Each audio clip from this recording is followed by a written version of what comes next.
Hey, it's Matt Roush. Oh, and Mike Brennan. It's funny. I had a telehealth appointment with my doctor on Thursday to get some prescriptions refilled, and he asked me out of the blue, "So when do you think we ought to reopen Michigan?" And I said, "Well, once R0 gets down below zero point 0.5 or zero point 0.6 or so." And he was like, "How the heck do you know about that?" And I said, "It's because of my buddy Fred Brown that I know about that." That's yeah. That's an excellent answer. I'm so happy about that. That's great. I was able to impress my doctor because of you, and I'm grateful to you. But we've got a bunch more things. Fred, for those who don't know, is an epidemiology and infectious disease expert who's been working on this stuff since the 80s, and he knows more than anybody else that I know of about all this sort of stuff. So let's start, first of all, about an hour before we went on the air today. Governor Whitmer reopened, I think it's 37 counties, all of the UP and a few counties in northern Michigan, including Traverse City, I heard. Retail bars and restaurants on a limited basis, they have to operate at 50% capacity. But what do you think based on the numbers up there? So I've been obviously watching Michigan pretty carefully. I don't consult to Governor Whitmer. I do consult to a number of other about 17 other governors and 4 countries. So I can go into that if you like. She's been very careful. We're one of only 5 states that still has really not opened yet, particularly. And then most of the states, of course, have opened. And I think she's doing an excellent job overall. What she's looking at is the data, and the data shows that we're really good on the weekdays and not very good on the weekends. Yep. So, sadly. So when you sort of look at the curve, it sounds like my drinking habits, actually, but that's okay. Yeah, and Sundays are nice weather on weekends. Just hurts us. It turns out. So that's where the data is. The limited opening, it's smart. So there's 2 things she's doing. One is she's looking at geographic, which is smart, right? You want to kind of go to the areas of geography that are a little bit less dense. There's about an 8-to-1 correlation between infection rate and density. So you want to go to the less dense areas. And then you want to look at the activities in those areas. So she's thinking about, okay, here's the density levels. They're not very high at all in the UP. One of the best parts of the country in the period. Montana, the UP, those are the sort of places you want to be generally, unless you bring a lot of people there, and then you've got problems because they all congregate in one space. But if you're out in the open, it's pretty safe. I would say that the 50% rule is a little bit arbitrary. What's more important actually is the density rule. So you really want to be able to keep people who are visiting spaced at least 6 feet, and you want to have ventilation. And those are the key, some of the key factors, and of course hygiene is really important. So those rules make a lot of sense, but you also want, when you go personally to those places, I would look at a few things. Number one, if you can stay out on the porch, stay out on the porch. Don't go inside if you can avoid it. Pick it up and go to a nice picnic place. There's some nice things you can do and still have a great time. Number 2, I'd look at their hygiene levels and make sure that they're really thinking pretty carefully about wiping down surfaces, keeping things clean, washing their hands pretty regularly, make sure there's signage. Number 3, I'd make sure they're socially distancing successfully. So, are they do they have you 6 feet away from each other? Are you properly spaced away? And are they wearing masks? And if those things are generally in place, that's a really good sign. I would even though it's at 50% capacity, if you're in a tight area without any ventilation, no one wearing masks, and not able to distance, I would probably stay away from that one. Go to another one, or get something for pickup and take it out into the. And have them pick it up, have them drop it off for you in front of their door, and you pick it up, pay them, and go off to a nice picnic table. Now, what someone needs to do is make a mask that has a straw out the front of it, and then you put a cap on the end of the straw, and you only take the cap off when you put it in your beer. I'm thinking that'd be a good idea. Mike, I already have 5 of those on order, Mike. Oh, do you? There you go. Dave was on top of this already, so. All right, so let's talk about the Moderna announcement about the admittedly very small clinical trial of a vaccine. What do you think is going on there? Well, so some good news that so Moderna's in the lead. They're about 9 companies right now that think they're going to be able to get into phase 3 trials, say October, November, and then phase 3 trials. Those are the ones you really want to start to watch. The phase 1, 2s are not so interesting, but this is a phase 1. Moderna started this, I think, on March 16th, as I recall. The first person was injected, so you can get a sense of how long it takes. They had 45. They want to enroll 45 people, which they've done.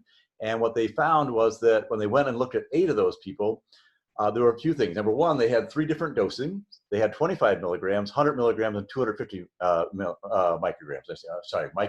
Micrograms. So very small dosings. What's interesting, we got a dose response. So that, on the smaller numbers, 25 micrograms, we have a similar kind of level as someone who would have been affected. At 100 micrograms, that dose, actually, you had significantly more antibodies than people who were infected did. This is only for 8 subjects, so they've only opened things up for 8 subjects because they don't want to ruin the power of the experiment. And then the 250 micrograms, actually, it was too much of a dose, and people got sick. So now they know, okay, we want to be between 25 and 100. They've asked to open up another arm of 50 micrograms, and that indicates to me they're probably not sure that 25 micrograms is enough. And then, on the other hand, you don't want to have to dose people up to 100 because then you have to make twice as much. If you're able to work at 50, you do the math, and you got to start to make tons of this stuff to inject 7.8 billion people. So you can keep the dose down. That's a good thing. All right. So is there any real positive news out there? I know this is certainly opening up Northern Michigan and what we're doing on the drug trials. Is there any kind of positive thing we can talk about out there? Lots of good. I mean, there's some really good things, actually. One of the things we found is that we don't have an immediate spike, which was something that epidemiologists were a little bit worried about. Texas is having some challenges, and I do consult to Texas, and we're a little worried about Texas because they had over 1,000 cases over the weekend and new cases, and and they're obviously a big state. They don't really have the testing density that we need in order to really judge whether or not it's a significant burst or whether or not we're just sort of unlucky. On the other hand, places that I was worried about, like Georgia, which has a big airport, I was concerned people were going to fly in, like so they did to Singapore, and then start flying all over the country and spreading. The mayor of Atlanta has been real careful. The distancing's been good, and there's been, it's been nice and steady. Michigan has been, as I said, weekends we have troubles. Weekdays we're doing great. Weekends we have troubles. Weekdays we're doing great. So we're sort of going up and down. I understand. Governor must be tearing her hair, saying, "We're like this close, but it's not quite ready yet, apparently." But yeah, so the good news is that we have 48 states opening, and so far no major spikes. With the we're watching Florida pretty carefully and a couple other states pretty carefully. But right now things looking pretty good, which is great news, obviously. And what we're really worried about is the period of time in about 3 to 5 weeks after opening. At that point, we'd expect to see a spike if there's going to be one. But so the good news is the social distancing worked, pushed things down. We didn't overwhelm our health system, and now we're slowly opening up carefully. And it looks like, for the most part, things are going pretty well. What about getting back on an airplane again? I mean, you got to be a brave soul to do that now, because as you know, when you're in coach, they just jam you in there, baby. You're right on top of each other, which is the exact opposite of what probably needs to be done.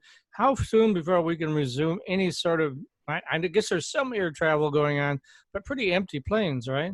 Yeah, it is. If you look at long haul flights, which are the most difficult ones because you're in there for an awful long time, you got about 95% down. So, Cathay Pacific, Singapore Airlines, those guys are really down in terms of, because you don't want to be in a flight that long. Plus, they got connecting flights afterwards generally to get to the place you really want to go. And all of a sudden, you're talking about a lot of exposure. So that's down. As I said, 25%. 2 weeks ago, we were down 83% in domestic flights. Now we're at about 27%. Really? So of capacity. And so it's people are taking some risk. I would say a couple things. First, if you I wouldn't do it unless I absolutely had to. A business trip isn't a big enough reason. I mean, you're talking about a life and death, real big issue. Then I would consider flying. Or a funeral or something like that. A major life-changing event. Sure. Okay, think it over. Visiting the grandkids isn't good enough, right? So, You can take a car, yeah. and don't stop. If you do stop, don't use the restroom in the bathroom. Go to a hotel. Oh, yeah, right. Using bathrooms at the rest stops. Ooh. Oh yeah, don't do that. Don't. Oof. A lot of aerosols. Not a good idea. Yeah. You do fly on a plane. You didn't want to do that 6 months ago. You want to do even less now. So. Yeah, even less now. That's right. So one of your talking points here, Fred, I noticed was 77 degrees. What does that mean? So originally, the WHO did some experiments that showed that coronaviruses were a little bit suppressed. I'm talking, a little bit, not. We're talking about 0.05 of an R, which, as you guys know from the graphs, is not. That's right. We got that down. Yeah. It's a little bit to hope for that it might make the difference every once in a while between an outbreak and keeping something down. So the temperature and the humidity does help us, but it's just a little bit. But 77. So watch for 77. Don't get overly enthusiastic, but just understand that it's getting better for us at that point. Generally, I've also been working with a couple of businesses, and if you like, I can kind of talk to you about some of the things they're doing in order to manage opening, if that's helpful. Yeah, Very sure, much so. absolutely. That is the big question right now, is other than the bars and the restaurants below the Traverse City area, how does a regular business reopen? Yeah, so there are a couple of things I do. The first thing I do before you reopen is kind of understand where you are. I put yourself through a financial stress test, because I think some of this is going to be longer than people think, and so I don't want to be ready with. If you're a small business, you want to be ready with cash and try to at least apply for all these opportunities that are out there with PPP and so on. Talk to your lawyer about liability issues, both with your customer and as well as with your employees, to understand what the legal issues are. Talk to your accountant about extending the payables and really trying to cut the receivables down. Look at your customer base, and I think the biggest issue is going to be the biggest challenge is going to be actually stimulating demand. If you're already in a situation where you've got great demand, which is some of the companies that I'm working with, they were PPE companies, and so they were really interested in actually expansion, not just contraction worry. But you want to look at your demand, understand who your best customers are, what your contract requirements are, and hit those first. You might want to think about scaling back a little bit to the core of your business, so you don't have to carry quite so much inventory and quite so much complexity in the space. And then it gets really interesting. Then you actually have to look at your employees, and you have to say, how big a risk is it? Am I sort of a group of guys who are older and more susceptible, or am I, have a pretty young workforce? And in this case, our group, the group I was working with, was an older workforce, which was quite isolated, but in a large group community. So there's a lot of communication and potential for the disease to go fast if we had problems. So what we did then is we actually said that here are the guys who are most at risk, and we actually tried to find different jobs for them, especially if they were doing jobs that required a lot of getting close together. And after that, we then looked at the processes. And the first process you got to worry about actually is getting back into the business, right? It turns out that it's kind of complicated, because you want to test everybody, we heard about with a soccer with your soccer club. It takes time to actually process people through a testing facility, right? So you want to test everyone who's going into your manufacturing facility, make sure they're not bringing the coronavirus in with them. They had 300 employees. It took them an hour and a half to get everyone through the testing process. So you have to kind of stagger your processes and get people working in groups, so that they, and so they're not they're not going to, and interacting with lots and lots of different people in the factory, just the groups they need to work with in their team. And then we kind of separate the team. We had three shifts, so we separated the teams by about 15-20 minutes.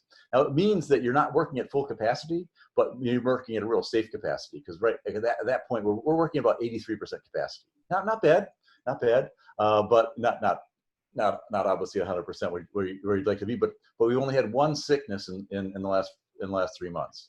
Yeah, so the auto industry is going back to work slowly. So certainly that's a manufacturing environment. It is, yeah. Well, one of the funniest discussions I had was this, there were two. They were office workers who were working in big office buildings, and they had to get 100 floors up on an elevator that only was a certain size. Mm. And we kind of calculated that really they needed to make sure they could probably work with about 20% of their workforce at any given point. They just wouldn't be able to load the building up. So that was. Well, one thing you want to do is one of the things we did in the manufacturing right away is we found space. And the first thing we did is we kicked out all the management and all the accountants and all the guys who didn't have to be in the facility. And we got about 40% more space that way. And then we were able to spread the guys out. Then all the workers had a lot more space. Everyone had an individual workstation, high-tech environment. So, soldering boards and things like that. It wasn't quite like Ford and General Motors, but we then had the plexiglass shields up, so you isolate the individuals. They had to wash their hands 10 times a day. No exceptions. That we took them to the bathroom, in sequence, based on their shift schedules. And we also wiped down all the workstations every hour, and then every day we had a deep clean. So that was sort of the way we kept the hygiene up. We tried to improve the filtration system a little bit with the facility manager. So that was great. We actually eliminated some process steps. We duplicated some equipment they were sharing. We decided to buy another piece of equipment so they didn't have to share. We broke out all the bill of materials. Look at where they're going to have supply chain issues all the way along. We had about 900 different parts in that case. We had 3 different products, 900 parts, and then we had to figure out which parts are constrained. So there was a Swiss part that was constrained. There was a couple of semiconductors that only Malaysia would make. And so we had to really negotiate those constraint pieces really carefully so that the rest of our production facility still was able to keep going. And then we actually hired up some contract manufacturers where we thought they'd do a better job, creating assemblages that we'd look at where we add the most value, and then they would put together the assemblages for us, and we would then construct the final piece of equipment based on just three different pieces of equipment. So that was some of the interesting things we did. We actually we tried to get it. We tried to do it. The testing worked. We actually did tracing quite a bit. That's really important for the manufacturers, because I think manufacturers could actually and good employees could be a safe haven for a lot of people, right? Because they'll have good policies in place. They'll have safe PPE in place. They'll have things in place that I think could actually make them some of the best performers as far as COVID prevention in the economy. So some of the things we did. What we found out was that there wasn't any one thing we could do to make everyone perfectly safe. But what we did is we actually created 4 or 5 layers of different protections. Social distancing was one, the plexiglass separation, the extra 40% space we had. Then we had the testing, coming in, making sure people were clear before they came in. There was a self-test, a thermal test they did themselves, and then another test. And then, we would pull people that way. Then the masks, right? Masks did another 60%. They're not perfect, but they're 60%. Then we had the hand washing and the hygiene. Again, it's about 50% of safety, 50% not. But if you start to overlap 50%, 50%, 50%, 50%, all of a sudden you're getting a pretty. And that's what we do in hospitals too. I've worked with a number of hospitals to have a lot of employees going in and out, obviously in a very infected environment, and that's what we do. We kind of overlap lots of different protections, and we get. And it gets pretty good. Traditional 4-year students love Lawrence Technological University's thriving campus life, but LTU has always met non-traditional students' needs too. Lawrence Tech offers over 100 degree and certificate programs that can get adult students started or back on track. And most of our classes are conveniently offered evenings at our beautiful Southfield campus or online, so you can balance your social, family, and work life even while you power up your career. Lawrence Tech, where Blue Devils dare.